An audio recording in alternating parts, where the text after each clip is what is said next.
Howdy, I'm Grey Pilgrim.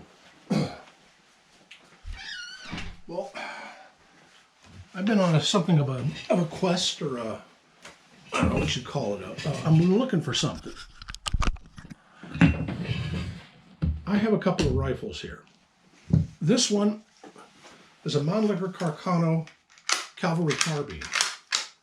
It's a nice little rifle. It's a bit small. It's got a foldable bayonet.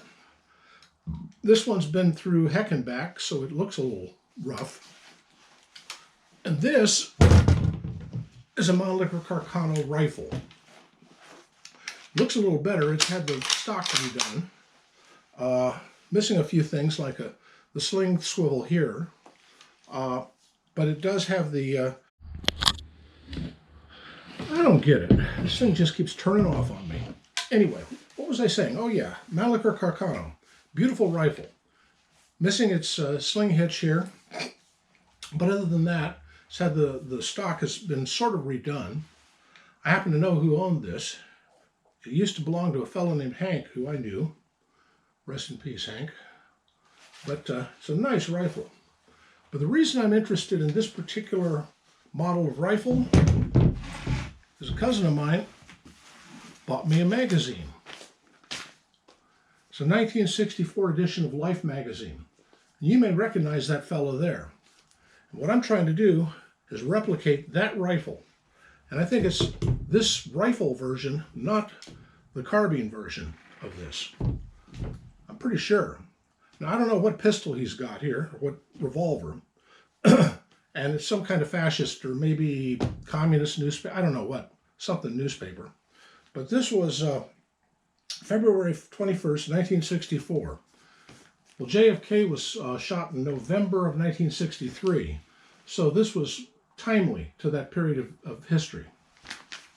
The magazine itself is full of things like car commercials and other commercials of that era that are just unbelievably cool. I mean, if you really like classic cars and beautiful people and stuff, I mean, this is just, it's like, among other things, it's one of the first descriptions of the Beatles is in here.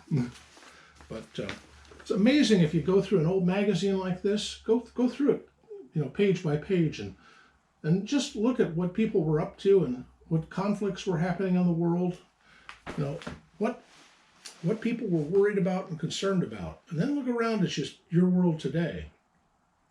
It's an interesting exercise.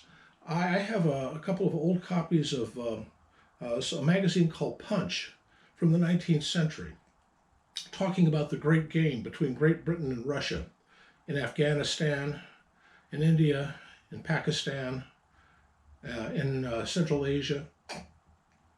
You know, Russia was trying to find a way to get to the sea, and England was trying to block Russia from becoming a great power. It ended up in the Crimean War, which really didn't settle much of anything. But obviously, assassins don't solve much of anything. And I'd like people to remember that. And I hope I am not prescient on that one. This is, what is it, May of 2024, an election year. And I think that there's a possibility, well, no, I won't say it.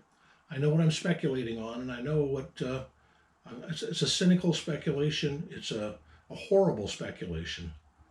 But the power structure seems to be pretty well set on doing things that they shouldn't ought to do. You know, they shoot people that shouldn't ought to be shot. They lock up people that shouldn't ought to be locked up. They silence people who should be speaking from the rooftops. Okay, so this is turning into a rant video. Well, reading this magazine makes you realize how deep the rabbit hole goes and how old it is. I remember when that happened. I wasn't in school that day. I'd been homesick. We didn't have a television set then, but we had a radio.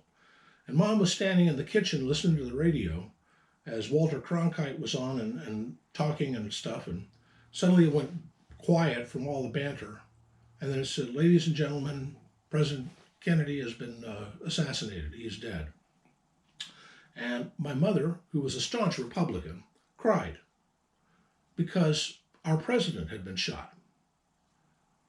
Politics didn't fucking matter, did not matter then. It was something that was just not done, and it was done. And over the years, we have learned a lot of things about that, and the why of it, shall we say. And there have been a lot of other assassinations since then. There's been wars. There's been crises after crises. Well, regardless, the guns that changed the world. This is a 6.5 Carcano, and I'm a pretty good shot, but I can't do it that fast and do it accurately. And I certainly can't do it with an off-brand scope that isn't even centered to the rifle, and that one was not. But you gotta, when you're shooting a bolt-action rifle, you shoot. You gotta take your hand off or your head off of the sight to do that. Get back down, shoot again, and do it again, and do it again. Go back and watch the Zapruder film and how quickly those shots come, and then think about that with this. I'm not saying what's happened there. I'm just observing a phenomenon of a fact. I'm not a super sharpshooter, but I'm just a guy. But I know something about guns. And I can call BS when I see something. And I call BS. Anyway, that's just what I'm thinking about today. Happy trails.